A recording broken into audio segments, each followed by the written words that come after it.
So anyone killing, you find cases taking place, going on the street and a bomb blast takes place, etc. Killing innocent human being is totally prohibited.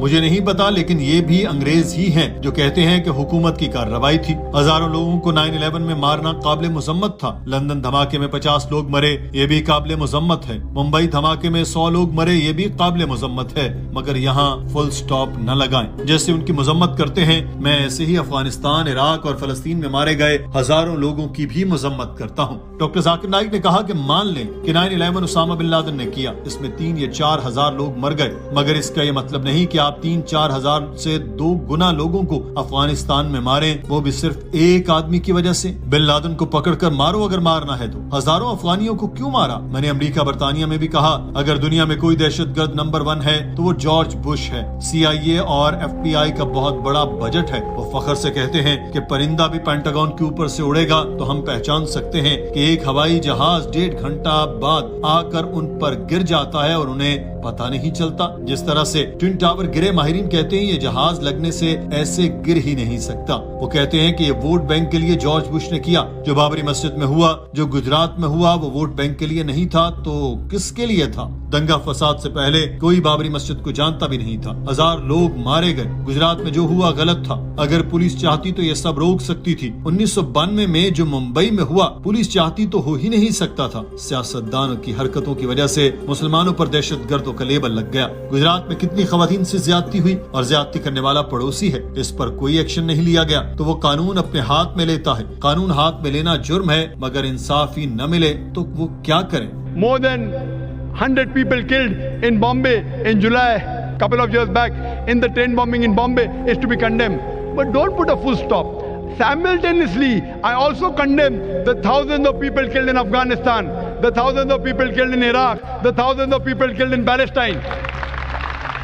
Doctor Zakir Naik نے کہا کہ عراق، شام اور فلسطین میں مسلمانوں کے قتل کو میں وائٹ کالر ٹیررزم کہتا ہوں۔ وہ میزائل اور بم برسا رہے ہیں اور فلسطینی پتھروں کے ساتھ لڑ رہے ہیں اور ہمیں دہشت گرد کہتے ہیں۔ امریکہ مسلمان ملکوں میں پیٹریاٹ میزائل بھیج رہا ہے، کلسٹر بم بھیج رہا ہے۔ کلسٹر بم زمین پر گرتا ہے اور ہزاروں چھوٹے چھوٹے ٹکڑے میں بٹ جاتا ہے اور آس پاس موجود سارے کے سارے لوگ مر جاتے ہیں۔ یہ بزدلانہ فعل ہے۔ میڈیا یہ بڑھا چڑھا کر بیان کرتا ہے کہ مسلمان یہ کر رہے ہیں، وہ کر رہے ہیں۔ مسلمان کمیونٹی میں کچھ کالی بھیڑیں ہیں، میں مانتا ہوں، مگر یہ کالی بھیڑیں ہر مذہب میں ہوتی ہیں۔ بھارتی میڈیا کشمیر کے بارے میں بہت بولتا ہے، مگر آسام میں جو ہوتا ہے اس پر نہیں آواز اٹھاتا۔ نکسل، ماؤ بھارت کے لیے سب سے بڑا خطرہ ہیں، مگر بھارتی میڈیا ان کی بات نہیں کرتا۔ ماؤ تھانوں میں بم مار کر پولیس والوں کو قتل کرتے ہیں۔ بھارت میں سب سے زیادہ اموات ماؤ باغیوں کی وجہ سے ہوتی ہیں، مگر اس چیز کو تو بھارتی میڈیا اٹھاتا ہی نہیں۔ یہ ماؤ دہشت گرد ہیں، مگر کوئی ان کو ہندو دہشت گرد نہیں کہتا۔ آسام میں کوئی عیسائی دہشت گردی میں ملوث ہو تو اس کو عیسائی دہشت گرد نہیں کہا جاتا۔ جب کوئی ہندو دہشت گردی کرتا ہے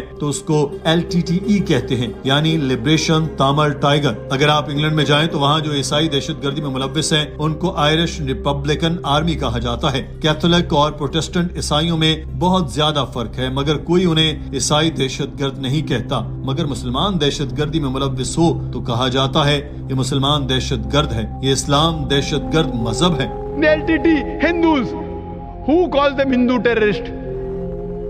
You go to Assam, the Christian terrorist. When the Hindus do it, you call it LTTE, Liberation Tamil Tigers, LM. If you go to UK, IRA, Irish Republican Army, they're Catholics. They have a big difference between the Catholics and the Protestants. No one calls them Catholic terrorists. Why?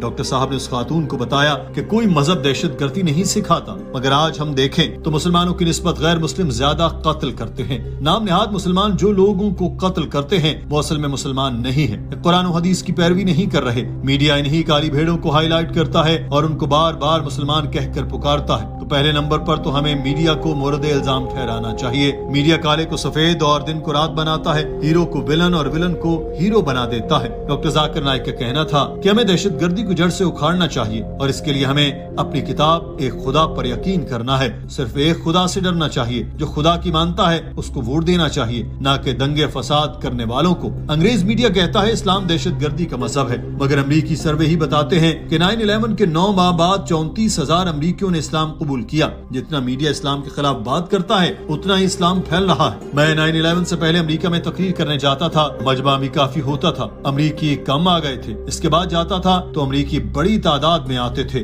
وہ جاننا چاہتے ہیں کہ اسلام کیا چیز ہے, آتے ہیں اور متاثر ہو جاتے ہیں. اللہ تعالیٰ فرماتا ہے کہ تم نے منصوبہ بندی کی, اللہ نے بھی منصوبہ بندی کی. سب سے بہترین منصوبہ ساز اللہ ہے. مغربی میڈیا جتنا اسلام کو دبانے کی کوشش کرتا ہے, اسلام اتنا ہی پھیلتا ہے. میڈیا کہتا ہے اسلام میں خواتین کے حقوق نہیں. امریکہ اور یورپ میں جو بھی لوگ اسلام قبول کرتے ہیں ان میں 66% عورتیں ہوتی ہیں. پھر خواتین کے حقوق نہ ہونے کا پروپیگنڈا کہاں گیا؟ اگر عورت کو حق نہیں ملتے تو عورتیں اسلام کیوں قبول کر رہی ہیں؟ جتنی خرابی بھی دنیا میں ہے, اسلام قبول کرنے والی عورتوں کو ان خرابیوں کا اسلام میں حل مل رہا ہے. ایک برطانوی صحافی افغانستان میں طالبان کی عورتوں پر مظالم کے خلاف رپورٹنگ کرنے گئی تھی. طالبان نے ایسا حسن سلوک کیا کہ اس نے اسلام قبول کر لیا. خلاف لکھنے کے لیے گئی مگر متاثر ہو کر اسلام قبول کیا. ہمیں حق کی تحقیق کرنی چاہیے اور جو حق کے خلاف ہو اس کے خلاف جنگ کرنی چاہیے, تبھی دنیا میں امن قائم ہوگا. ناظرین, آج کی ویڈیو کے بارے میں آپ کی رائے کیا ہے؟ کامنٹ سیکشن میں ضرور آگاہ کیجیے. اپنا خیال رکھیے. اللہ حافظ.